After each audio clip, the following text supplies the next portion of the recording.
for this right here, what is this considered? That is the countertop for your cabinets. So it is a Formica countertop, and you got 3 cabinets attached to it. Okay. Now, so it's not considered an island. No, the island, you will walk around the island, just like the regular word island. It has it's surrounded by water, but in the island you can actually walk around the whole island. That's basically just a countertop or just a counter that has, you have a sink built in, so I'm assuming you have a water supply on the backside and electricals because you got a refrigerator. Yeah. Pretty basic. Listen to him. All of that knowledge, I tell you. Wow. Howdy guys, welcome to the Famously Local Podcast. Local, not local, but famous around these parts. You are on the air with the hostess with the mostest, sharing the good news that you can use as we talk community awareness and keep you in the know. I am Angela McNeil Woods, aliasly known as That Law Hill Girl. And today, you guys, I have the privilege to take the handyman away from his duties, Mr. Lamont Moore, owner of HandyMoore. Welcome to the show. Thank you for having me. I feel honored and blessed to be here. So honored that last night I lost some sleep thinking about the opportunity that I had and sitting in front of me that I was going to be on the podcast. I was like, oh man, this is big deal. I don't know if I'm supposed to tell a lot of people or do I just supposed to keep it a secret and just lay it out? Well, the world knows now, you guys. The world will know. Yeah, he's going to be your go-to guy, okay? All right, so we're going to jump into it right quick. Now, Lamont, what services do you offer? Now, I'm going to put my pen out so I make sure I get everything. Well, I like to say that I offer all things in encumbrance under the house or under your business. So I pretty much can do anything that involves building the house or renovating the house, from plumbing to putting in light fixtures to putting in vanities to building things to remodeling kitchens to remodeling bathrooms to remodeling the whole room, adding deck. So I'm your go-to handyman. I do painting, flooring, pretty much everything that you think of that needs to be done into a house. Carpet also. Yeah. Wow. Because from the pictures, of the installs that I saw that you sent, it literally looked like you built those cabinets from the ground up. I probably did build it from the ground up. I built a lot of cabinets, so it's kind of hard to remember which exactly picture, but I probably built those ones from the ground up and installed them too. Now, it looked like there was some wiring attached. You do that too? I do the electrical work also behind the cabinets, just to move the electrical sockets over or even wire it under the cabinet so that you can have an electrical socket on the side of the cabinets, or even put a microwave or a toaster in the island or in the cabinets behind it, whichever one you feel like we need to have. Now, in one of the photos, it looked like you literally built a wall, like the frame. So you do everything. Yes, I frame out walls, I tear down walls and put new existing walls in. So just to make sure whatever the customer needs, I normally like to try to please the customer.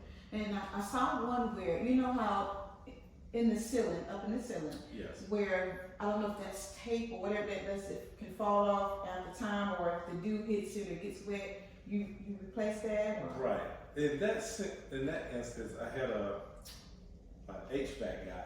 He actually made one small mistake and stepped through the drywall, so he had a big hole in the ceiling. So he asked me to come repair it, so I had to cut out a new section, put new drywall up, mud it. Actually, it's a 2-day process because the mud has to dry, come back the next day, mud it again, sand it, and painted the whole ceiling. So one-stop shop. Yeah, see, that's good. This is good stuff. And so I did notice, it just looked like you built an entire kitchen, and the pictures are beautiful. And I have those attached to you guys so you can see his work. It's one thing to talk about some things, but it's always good to see the end results. So I'm just gonna be a little nosy. Go ahead. I'm here for you. Now, what services do you not provide? What service do I not provide? I really do not get into a lot of tile work. Okay. I find that very time consuming and very messy in my, no, I wouldn't say messy. People who do tile work, they do it every day. They're very skilled in that area. It's just one of those things that I do not do a lot because it requires a lot of prep time and a lot of cleanup time, and sometimes it doesn't benefit me to be in a house for 2 to 3 days just to do tile work when I can do other things, or even find that other people may need me to do smaller things or larger things. So I do have a team of people that I work with, so it kind of makes my job a little bit easier. Now, you're licensed, insured, and bonded? So I'm not a general contractor, so I'm not a licensed general contractor as of yet. Okay. So the class is on March the 14th. Okay. I have that on my pinned on my calendar. As the class starts there, it's an 8-week class, so I'm gonna get my general contracting license there. But I am insured and bonded. Okay, great. Because I'm in homes every day, and I just want to make sure that the customer and the homeowner feels safe when I'm there. And if there is a mistake, then I don't want to come out of pocket to pay for those. I understand that. Big or small mistakes. Yeah, that's good. And congratulations on your general contract. I had it in advance. Yeah, well, thank you. Yeah. So do you give free estimates? I do give free estimates. So that's one of the, I guess you would say, one of the caveat small things that I do. Do small estimates a lot. And I try to make them as professional as I can. I shouldn't say I try. I do my best to make them as professional as I can. When a customer says, let's just say they wanted to put windows in their house, I will come out and measure all the windows, let them know how many windows they would need. Then I'm gonna go back to the house. Well, before I go back to the house, I will let them know up front, this is how the process is going to work. I will gather all the information, do all the data that I need to do as far as the windows, the labor, the materials, whatever needs to be done. Then I will put that into a estimate, and I'm gonna send them an estimate over via email. I normally give them a time frame of 2 to 3 days. I normally let them know that it's going to be probably late at night, probably between the hours of 9 o'clock and 12 o'clock at night when I send it out. And then I'll send it to them via email. And if they like it, then they say yes, we schedule a date. If they have some discrepancy, then we'll talk about it. If we need to change some numbers or change some specifics, we do that. And then we'll schedule a date from there. So I do those free estimates for everybody just to know that it's a safe place. Then, depending on the size of the job, it's dependent on whether we do a 50% deposit or if I'm buying all the materials up front and then they reimburse me afterwards. It just depends on the size of the job. Okay. Yeah, because I like to do the earnest money faith for most customers. Yeah. I love the fact that you keep the communication going. You know, that's hard in this day and age. You can't even communicate at McDonald's, they drive through. They want you pay for the food, but they want to give you cold fries, and they get mad if you ask for some hot fries. Yes, they do. I know that sounds petty, but I know y'all go through it too. Right. So that's good that you keep communication going, with the client. Now, is there a contract or a service agreement that's part of the? Right. Okay. So when I do the estimate and if they agree upon, let's say we was talking about the windows, if they wanted the windows converted in, then on my system, on my side, I convert to invoice. Once I get to the house and start the project, I actually put it on my side, on my computer side, I convert to invoice. When I convert to invoice, it has a due date, a start date and a due date. Hopefully they pay within agreed amount of time. That's what the key is. They pay within an agreed amount of time, and then I send them reminders every 3, 5, and 10 days if they haven't came through yet. But there is a contract there.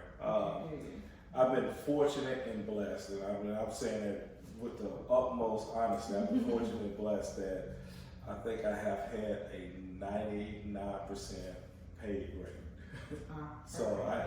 So everybody that I've dealt with have paid, and that's good. So I don't think I've had any problems there. That's good. That's good. Now, where do you operate out of? I mean, what area? Wow, that's a good one because I say the Charlotte area. And the Charlotte area has expanded a lot within the past 3 months. And not the city, I'm just talking about the business. I just recently had a phone call from a client who wants me to come up to Kannapolis. And I live in the Charlotte Steel Creek area near Fort Mill area. So every day, not every day, but every 2 days, I would drive up to Kannapolis to come. That's doable. Kannapolis is right. Kannapolis is right past Concord. Okay. It's doable. It's a little bit farther than my catchment area, but I know the client, and I think it's going to turn into an ongoing relationship. Okay. So I wanted to keep that relationship going versus saying no. And then I also go down to here, Rock Hill, a little bit further south than Rock Hill, North Lake, Weddington, Indian Land. So I do a little bit of traveling, and 40 miles of where I live. Okay, that's not too bad. Now, so I was gonna say, when are your hours? But pretty much, you start your day typically. So most of my appointments start between the hours of 8 o'clock and 8:30. Okay. I like to start between 8 o'clock and 8:30. I started the business and I was like, well, I'm gonna make my own hours. I'm not gonna try to be up at 6 o'clock trying to be at somebody's house at 7 o'clock. Right. And then I've come to realize that most of the time when I'm the jobs that I'm doing, most people don't want you in their house more earlier than 8 o'clock. True, yeah. Because they may have obligation, they have family obligation, they may have kids they need to take, and they need to get to work and get back home. Yeah. So they are really strapped for time too. So they're like, well, if you can get here about 8 o'clock to 9 o'clock that's a pretty doable hour. And then I normally try to get out of the house no later than 3:30, 4 o'clock. Okay. Yeah, those are my hours of normal operation if I'm working in somebody's house. Although, there's always a catch to this. I always will do estimates, and some work is just to spare the moment. I have a 5:30 appointment. Okay. Because that's what time this person gets off work, and I have time in the evening to do it. So I'm like, well, I can come at 5:30, and a lot of times if it's real late in the evening, it's most of the times that I'm doing a job for somebody that I actually know. Oh, okay. Yeah. New clients, I try not to meet them at an odd moment. Okay. Now, what do you do with the pets? Like the dog, they have to put their dogs and stuff away? Preferably, most families are respectful of their pets, and I'm a dog liker. I'm a dog lover. I'm a dog liker. I like most dogs. I don't like really big dogs, but I like most dogs, and in the most families they would say my dog is here and he may wants to hug you and smell you, and then after that he'll go on by his way. And I'm so used to it, so I know the. You know what to do. I know what to do. You don't be shaking like, oh. But I'm also respectful because I'm like, well, if it's a dog, that's a dog. It's a dog. Dogs are dogs, but I'm a dog liker. I'm not a dog lover. I know the difference. That's right. Yeah. Now, how long have you been in the business? I have been in business full time, I would say 8 months. Okay. Have I been in the business part time? I would say, about 10 years. Wow. That's good. So this is actually my second career. Okay. Yeah. So you stepped out on faith? Yes. That's good. I walked out and I was hoping it was gonna be some concrete down there. I didn't want any wood on it. I needed concrete on every step that I took. Because wood may break, but I had some concrete under me, so it has worked out in my favor. So I used to teach. Okay. I used to be a PE teacher. Okay. Worked several schools here in Charlotte, and then nothing was really bad with the teaching profession. Mm-hmm. I just was, like I said, I was working part time. Right. And then it evolved. I was like, wait a minute. Mm-hmm.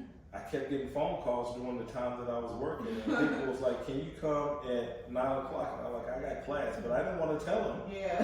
So I was like, "I'll make it work somehow." So I was sometimes like, I can get there at 12 o'clock, and in between certain classes, I would find a way to get away, go do something real fast, and then get back. Wow. So it was your passion came on out. Yeah. That's good. That's good. And I think Marvin. Shout out to Marvin, Principal Marvin Smith. He actually referred Ms. Moore, and I'm so glad that he did. Can I give you one more? Yeah. Future, soon to be Dr. Smith. That's my man. That's right. That's my man, 50 grand. We love him. We love him. And so, with him, it looked like you guys might have been working on something together in a home. Some cabinets or something. We actually did. Okay. That was a good project. And we did it within I'd say 14 hours. Did you train Marvin? I don't know if I'm gonna use the word train. Okay. I don't like to use the word train, but I assisted him. Okay. Yeah. Okay. He gonna say that I did all the work. I said I assisted him. Well, he's got skills now. That's yeah. Good. Mm-hmm. So we took out a door. He had a door that would go into the back patio. So we took a door out and we took the door out and put a window in. And we reran the electrical, framed up the whole area, and sealed it off really good. And I think we added a couple of cabinets to it also. So we had a lot going on in that day, and we did it within 12 hours, 12 to 14 hours. Yeah, it probably went by faster because when you're with somebody that you're cool with, you get to talk and it's just like family. He would say, "Hold this piece of wood," and I would hold it. Honestly, I would hold it. I would say, "Look, hold this," so I can screw this in or nail this in. But yeah, we did a project together. So let's just say we had a blank plate right here, and I say I want an island, right? And I can tell you I want some drawers in it, all that good stuff. Correct. I can tell you where I want it to be height-wise, right? Or is it a standard period? There's normally a standard. Okay. It's a standard height that we're gonna go with. Okay. And then the width, the width is gonna be what your discretion is. The what's the word I want to use? I said width, that height, the length is going to be what your description. The width is going to be a pretty standard size, unless we're going to put a granite countertop over, and then we have an overhang, or if we put a Formica countertop, or we can put what's it called, butcher board, butcher board is the wood board that a lot of people use. It's a little less expensive. Marvin put that down in his house. He put the butcher board. A little bit less expensive, very durable. You have to treat it so much. You got to treat it a lot more. But it's really nice once it goes in. So those options there, or quartz or whatever. But the length is one way. The width is pretty standard. The height is pretty standard also. Okay. Now, so how about the vent that goes above the stove? Yes. Do you do that too? The vent, so you wanted to vent it out. Now that's the tricky part right there. Okay. And I'm looking. Being nosy for myself. Being nosy. I'm shopping saying, We're going to be nosy, all right? I don't know what your house looks like, but I'm just going to take a stab at it. Okay. All right. Your stove isn't facing out the window. No. Your stove is facing a wall, and what's on the other side of the wall? The living room. the living room. It's open. Okay. Mm-hmm. All right. So your stove is facing up to the living room, and what is above it? You on the second? You got a 2-story house, or you got a 1-story? One. 1-story house. Mhm. Oh, okay, great. So you got a ranch style house, so you can vent yours out. Okay. Now, that was going to cost you a little bit more. Why? It's because I have to cut through both sides of the wall, and Y'all see me trying to get a hookup already. That's a shame, man. yeah, it becomes a lot more encumbersome work. You're going to have to cut through both sides of the wall, patch one side of the wall, and repaint that wall. Okay. You got to go up through the ceiling and through the attic in order to vent it out. Yeah. Okay. Versus if your stove was sitting on an exterior wall, then you just drill a hole through the exterior wall and put a vent on the outside. I like how you asked me those questions. You know? Yeah. So you qualify me for what I really want. I'm trying to get to the core of it. Yeah. So it is possible. Everything in housing, I say everything's possible. Yeah. Right. So what made you choose this field? Well, I have been in home improvement, construction, pretty much all my life. I'm one of these people, I would say cheap, but the lack of words to say I'm a little cheap sometimes. Well, you budget friendly. Budget friendly. That's a good way. I like that. Yes. Budget friendly. I would find it like, well, somebody may say, well, I can come put that toilet in. I'm like, how much you gonna charge me? And let's just say a ballpark number. Let's say they say $500. I'm like, okay. So you're gonna charge me $500 to put a toilet in, but it's only 2 screws, and that's a whole lot for 2 screws. So I would find ways of like, okay, but to I help could, the customer. yeah, Wow, that's huge. I'm like, Get that this day. yeah, like I could do that for a whole lot less. Yeah. But I understand the nature of the beast. So I started doing things like that, or I lived in an older house, and I lived in an older house, so therefore a lot of things always broke down, and I had to repair it, or I was one of these kids when I was young that I was rambunctious in the house and I would break it, and my mom would come home and she's like, what happened? And I like, well, I just fix it, and I'm gonna have to fix it because I broke it. So I just learned a lot of stuff in that way. I give a lot of credit to my uncle. Okay. I was just going to ask you, was it Dad who was the mentor or the person that? So my uncle was a pretty influential person in my construction type career. Does he still do that too, or? So my uncle had passed away years ago. A couple of maybe, let me see, what's today? Wow. 2 years ago today, tomorrow. Really? 2 years ago tomorrow he passed away. So anyway, with all that being said, he was the one who would come over and say, look, we need to fix the floor in your bathroom. And he would come in and we would do the stuff together. We would put stuff up in his bathroom. He would actually go to other houses and do small stuff. So he was very handy. Yeah. And he could fix things, so I would watch him fix things, and I kind of took it to the next level. So he would fix stuff, but I would say he knew how to do everything. I felt like he knew how to do everything, but I'm the one that actually took it to the business side of it. Okay, gotcha. If he was still living right now, I would have him working for me. Oh man, that's so cool. He would definitely be my wingman. My employer. I would pay him a salary. Okay. Because he is just that good. He's one of these people who, if you call him at 7 o'clock in the morning and he doesn't have anything to do, he's going to be there at 8 o'clock. Just because you ask him to do it and he had time to do it, he's gonna do it for you. So, and he's going to do it a good job, and he's going to give you great customer service. So I kind of learned a lot of my skills from my uncle, and that's how I got started. I say 10 years ago. It actually was probably 25 years ago when I was watching him do all the little small things. Yeah, it's hard to find a really good, handyman. Right. And so to find one, I mean, it's like finding a treasure. Really tough, Like I've been fortunate. My husband. Oh, thank you, Lord Jesus. He's a chef. So in regards to that, I'm spoiled to that, Yes. But but you know, we still have to make some calls when we need electricity to come out now. You know. But now, is this home for you? Home is Burlington. Burlington. Yeah. So you're a Carolina's baby. Yes. Yes. Born and raised Carolina, North Carolina, all through and through. Good. I was born in Burlington. I lived in Burlington. Graduated from high school in Burlington, and graduated from college at Gardner Webb, and then moved back to Burlington. Actually, I moved back to the house I grew up in, and stayed there and worked there in Burlington up until 14 years ago, and then I took the journey to Asheville and moved down here to Charlotte. Okay. Yeah. Well, see, and that's local, not local. Okay.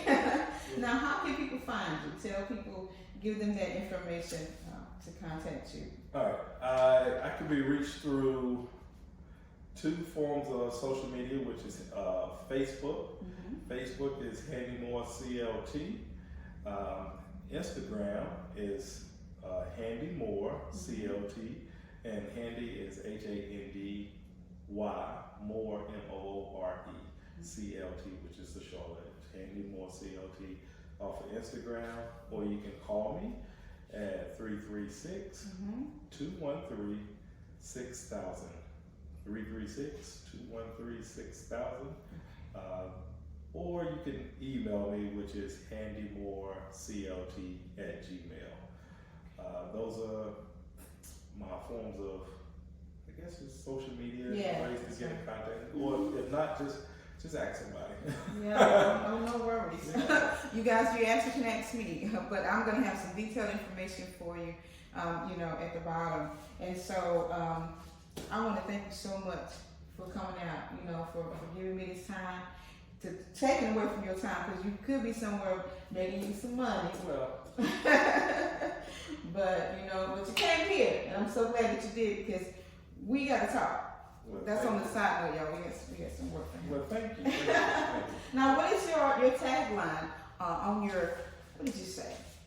Makes home. Tell me about So I came up with this slogan, making your house a better home. I came up with this slogan, I would say, when I was living in Burlington, just doing little odds and ends things, and people would ask me to do things at the house, and I was like, yeah, I'm just making your house a better home. And just being charismatic when I said it, and I was like, it kind of sticks. Yeah. Making your house a better home. Because that's what people really want. They just want their house to be better. That's right. Yeah. That's so right. just making your house a better home. That's been my slogan and my logo. I just kind of created that logo. Past 2 years, and it has an H and an M. The H is for handy, and the M is for more in the house. So Handy Moore is what I've been going by, and that's good. And some of my friends call me Handy Moore. I shouldn't say a lot of them. I shouldn't say some of them. Most of them, they call me Handy Moore. What does Handy Moore do up to today? Well, I've got all your information, and I'm gonna have everything listed, you guys. But thanks for tuning in today. And again, we thank you for coming out. Might have to get you to come back out or be on site so you can show us some good stuff. I could definitely do that. All right, family. Thanks so much for watching the podcast today. And again, famously local. Local, not local, but famous around these parts. Y'all be blessed. Tell people bye. See you all. Thank you. I look forward to hearing a phone call from you. Thank you.